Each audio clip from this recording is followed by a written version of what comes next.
The big challenge to all of us who work in this sector is that of quality, and obstacles is the key obstacle, I think, is that quality is a little bit of a black box. In different circumstances, in different country circumstances, in different situations, what it takes to improve quality is not the same. There's not a cookie cutter approach to improve quality. So I think the challenge for the countries, for us who are trying to work and support the countries, is to think very carefully and develop interventions which are somewhat country specific, and try and implement those interventions, to rigorously evaluate the impact of those interventions so that we can learn whether they're working. And in some cases, we learn a lot from interventions that are not working also. So let's not be afraid to try things, and then if they're not succeeding, let's not be afraid to learn from them.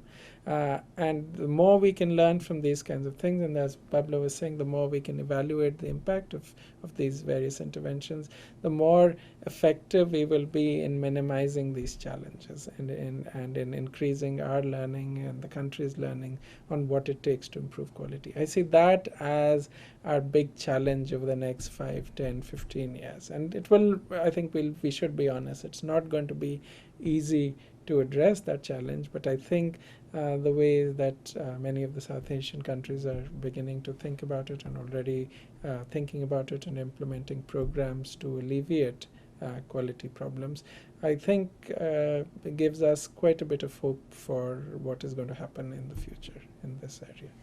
There are some exogenous factors also that, for instance, the financial crisis. Our South Asian countries have grown, uh, were growing very fast, and they were resilient to the crisis. Mm-hmm. So sustaining that growth and resuming the growth that we had before, and sustaining that growth is fundamental, obviously, for the region.